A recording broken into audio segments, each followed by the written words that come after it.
നമ്മൾ സാധാരണ ഫോണിൽ സ്ക്രീൻഷോട്ട് എടുക്കുന്നുണ്ട്. എന്നാലിപ്പോൾ ഒരു പേജ്, വലിയൊരു പേജ്, ഇപ്പം ഗൂഗിളൊക്കെ തുറന്നാൽ എന്തെങ്കിലും ഒരു പേജൊക്കെ നീളമുള്ള പേജായിരിക്കും. ഇതൊക്കെ ഫുള്ളായിട്ട് ഒരു സ്ക്രീൻഷോട്ടിൽ ഒതുക്കാൻ എങ്ങനെ ചെയ്യുക? നമുക്കിപ്പോൾ ലോങ് സ്ക്രീൻഷോട്ട്, അതായത് ഒരു വലിയ പേജ് ഫുള്ളായിട്ട് സ്ക്രീൻഷോട്ട് എടുക്കാനുള്ള ഓപ്ഷൻ പുതിയ വരുന്ന ഫോണിലൊക്കെ ഉണ്ട്. എങ്ങനെയാ ചെയ്യുക? ഇപ്പം നമ്മൾ ഈ പവർ ബട്ടണും വോളിയം ഡൗൺ ബട്ടണും കൂടി ഒന്നിച്ച് പ്രസ് ചെയ്താൽ സ്ക്രീൻഷോട്ട് ആവും. അപ്പോൾ ഈ സ്ക്രീൻഷോട്ടിൻ്റെ കൂടെ സ്ക്രോൾ എന്നുള്ളൊരു ഓപ്ഷൻ കാണാം. ഈ സ്ക്രോൾ എന്നുള്ള ഓപ്ഷൻ ക്ലിക്ക് ചെയ്താൽ, ഇതിപ്പോൾ റെഡ്മീൻ്റെ ഫോണാണ്, ഇതിങ്ങനെ വേണ്ട വിധത്തിലോളം ഇങ്ങനെ പോയിക്കൊണ്ടിരിക്കും.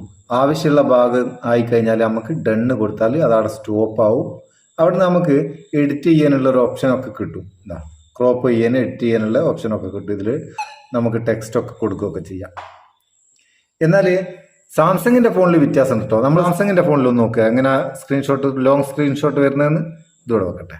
ഇതിപ്പോൾ സാംസങ്ങിൻ്റെ ഫോൺ ഓപ്പൺ ചെയ്തിട്ട് ഞാനൊരു സ്ക്രീൻഷോട്ട് എടുത്താൽ ഓപ്ഷൻസ് വരെ താഴെയാണ്. ഇവിടെ ഇങ്ങനെ ഒരു ഏറോ മാർക്ക് കാണാം. അത് ക്ലിക്ക് ചെയ്ത് കൊടുത്താൽ നമുക്ക് ആവശ്യമുള്ള ഭാഗം ഈ ഏറോ മാർക്ക് ഇങ്ങനെ ക്ലിക്ക് ചെയ്ത് എത്ര സ്ക്രീൻഷോട്ടിൻ്റെ എത്ര ലെങ്ത് വേണോ അത് ആവശ്യമുള്ള എടുത്തു കഴിഞ്ഞാൽ ഇവിടെ ഷെയർ ക്ലിക്ക് ചെയ്തിട്ട് നമുക്ക് സേവ് കൊടുക്കാം. ഇപ്പോൾ സംഭവം തിരിഞ്ഞോ? ലോങ് സ്ക്രീൻഷോട്ട് നമുക്ക് ഇങ്ങനെ എടുക്കാം. എന്നാലിപ്പോൾ ഗൂഗിളിൻ്റെ പുതിയൊരു അപ്ഡേറ്റ്, ഗൂഗിൾ ക്രോമിൽ പുതിയൊരു അപ്ഡേറ്റിൽ നമുക്ക് ലോങ് സ്ക്രീൻഷോട്ട് എടുക്കാനുള്ള ഒരു ഓപ്ഷൻ. അതിനിപ്പോൾ പവർ ബട്ടണും വോളിയം ബട്ടണും ഒന്നും വേണ്ട. നമുക്ക് പുതിയൊരു സംഭവം ഗൂഗിൾ തരുന്നുണ്ട്. അതെന്തെന്നാന്ന് നോക്കുക.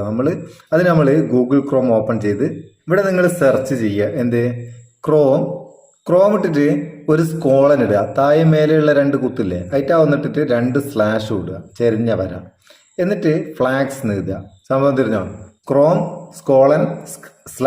:/ഫ്ലാഗ്സ്. ഇങ്ങനെ ഇത് സെർച്ച് ചെയ്താൽ നമ്മൾ ഗൂഗിളിന്റെ ഫ്ലാഗ്സ് പേജിലേക്ക് പോകും. ഇവിടെ വേറൊരു സെർച്ച് ബോക്സ് കാണും. അതിൽ നമ്മൾ ക്രോം ഷെയറിംഗ് ടൈപ്പ് ചെയ്യുക. ക്രോം ഷെയറിംഗ് ടൈപ്പ് ചെയ്യുന്നവർ ഇവിടെ എങ്ങനെ കാണാം? ക്രോം ഷെയറിംഗ് ലോങ് സ്ക്രീൻഷോട്ട് എന്നുള്ള ഒരു ഓപ്ഷൻ അവിടെ ഡീഫാൾട്ട് എന്നുണ്ടാവും. അതൊന്ന് ഓപ്പൺ ചെയ്യുക. ഓപ്പൺ ചെയ്തിട്ട് ഇവിടെ 3 ഓപ്ഷൻ ഉണ്ടാകുക. അതിൽ എനേബിൾഡ് എന്നുള്ള ഇത് ക്ലിക്ക് ചെയ്ത് കൊടുക്കുക. ക്ലിക്ക് ചെയ്താൽ താഴെ ഒരു റീലോഞ്ച് ബട്ടൺ കാണും. അതൊന്ന് റീലോഞ്ച് ചെയ്യുക. അപ്പോൾ ഓട്ടോമാറ്റിക്കായിട്ട് ഇതൊന്ന് സെറ്റ് ആകാൻ വേണ്ടിയിട്ട് ക്രോം ഓഫായിട്ട് ഒന്ന് ഓൺ ആവും. അതേ പേജിലാണ് വരിക. ഇനി നമുക്ക് ഗൂഗിളിൽ ഏതെങ്കിലും ഒരു ആർട്ടിക്കിൾ തുറന്നു നോക്കാം. ഞാനിപ്പോൾ ഒരു ആർട്ടിക്കിൾ ഇവിടെ തുറന്നാൽ ഇതിൻ്റെ ലോങ് സ്ക്രീൻഷോട്ട് എടുക്കാൻ നമുക്ക് എളുപ്പം അങ്ങനെ നമ്മൾ ഏറ്റവും കൂടുതൽ ലോങ് സ്ക്രീൻഷോട്ട് എടുക്കേണ്ടി വരിക ഗൂഗിളിൽ നിന്നാണ്. അപ്പോൾ അവിടെയാണ് നമുക്ക് ഈ സൗകര്യം വന്നത്. നമുക്ക് ആവശ്യമുള്ള ഭാഗം ഒന്ന് ലോങ് പ്രസ് ചെയ്യുന്ന നേരം ഇവിടെ ഷെയർ എന്നുള്ള ഓപ്ഷൻ വരും. ആ ഷെയർ കൊടുക്കുക.